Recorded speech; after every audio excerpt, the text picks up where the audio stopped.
Muy buenas noches, mi nombre es Santiago Villamizar, soy del curso 1102 y este es mi audio video sobre violencia y sociedad de cuarto periodo. Entonces está diálogos de paz en Colombia, entonces vemos la paz con las FARC que se realizó en La Habana, Cuba y de Colombia.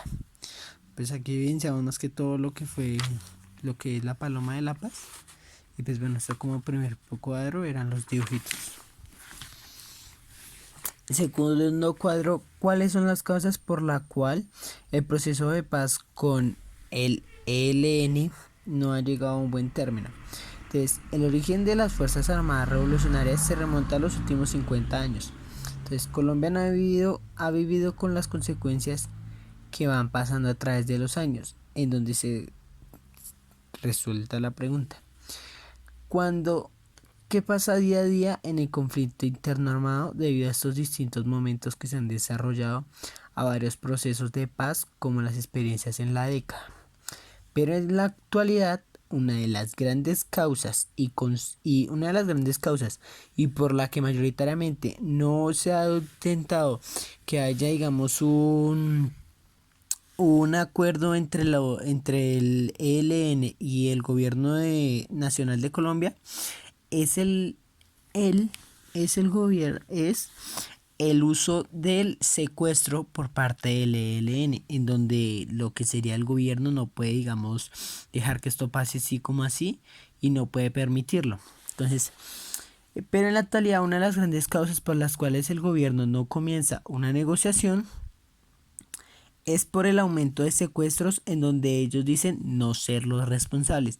Anteriormente vimos que hubo, por decirlo así, un cierto tratado o algo donde había cese al fuego, pero para ellos esto no estaba en lo que ya estaba acordado y siguieron aún así en esta cosa.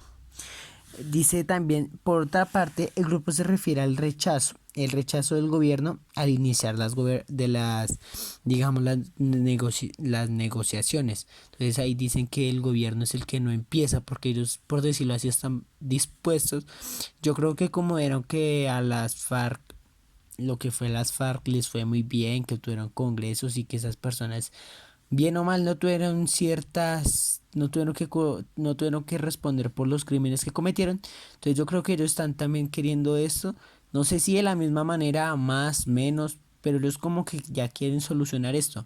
Pero vemos que el gobierno no puede admitir que se sigan secuestrando, y en una parte que contradice que el ELN no renuncia al secuestro, ya que para este grupo armado no son los secuestros, sino mejor dicho, retenciones.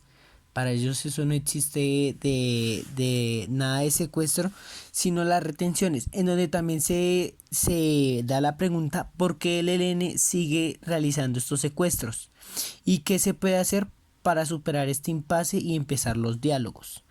Entonces, el ELN lo sigue haciendo, ya que para ellos poder, aquí como lo vemos, dice que para ellos poder financiar ¿cómo le digo? Financiar sus campañas, para pagarle a sus hombres, para darles, por así decirlo, buena vida, o que más personas se unan a este grupo, tienen que generar estos secuestros, o como ellos dicen, retenciones, para que les paguen o que se generen ciertos costos para así ellos poder financiarse, digamos, su propuesta.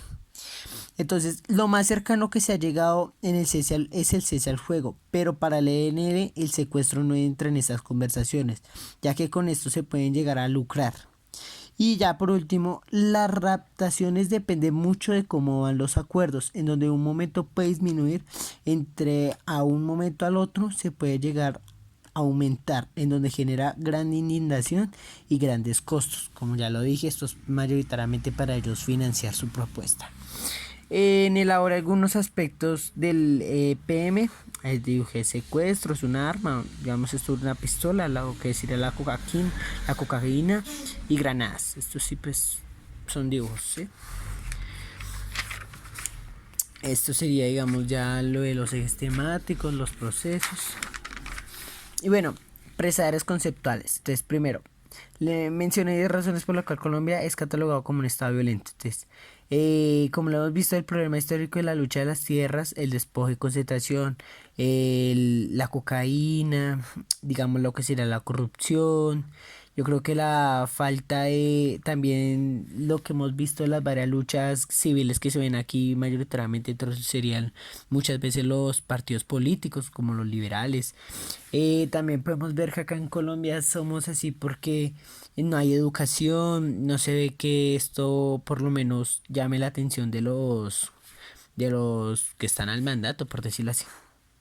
Segundo, desde qué tiempos históricos Colombia vive una grandes prácticas de violencia. Bueno, en lo que yo sé, esto empezó desde el Bogotazo, donde se llamó la época de la violencia, pero en lo que yo busqué, en el siglo XIX, en el periodo conservador y el Partido Liberal de Colombia se institucionaron a pocos y iba comenzando cada vez más grave la Colombia después del Bogotazo en el siglo XX.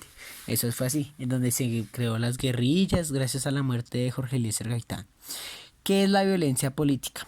Entonces, es un medio común para los pueblos y gobiernos de todo el mundo para lograr objetivos políticos, relacionado con los siguientes poderes: legislativo, ejecutivo y judicial de un estado, destrucciones o atentados físicos contra objetos institucionales o personas del ámbito político.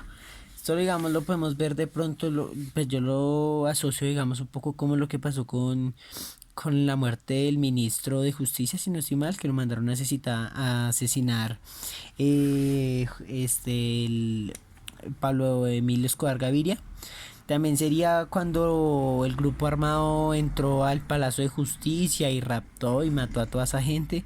Entonces yo lo veo más que todo por esa parte, lo que será la violencia política, e involucrar a esas personas, digamos, de ámbito importante de una nación para así llegarlos a sugestionar o a utilizarlos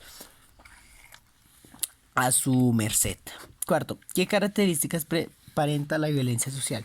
Entonces, la violencia social es intencional. El agresor realiza la agresión con un fin determinado, de forma consciente y dolosa, usando para ello distintos medios como el abuso, la manipulación, el sometimiento, la presión psicológica y el maltrato físico o verbal.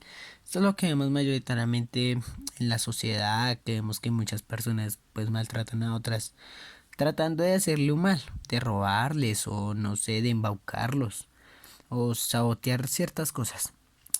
¿Qué relación hay entre política, encima y seriedad? El marxismo examina la economía y la práctica de su inmersión y desarrollo como todo indiscutible. No se puede separar la práctica de la economía como podemos apartarnos de la economía de la misma manera que no podemos apartar de la política estas cosas que sería la política y la seriedad. ¿Qué papel juegan los partidos políticos en el contexto de la violencia? Entonces, la sociedad colombiana se ha constituido en medio de una permanente ejercicio de violencia practicada de un mecanismo racional del ejercicio político de las personas que se quejan por una mala política.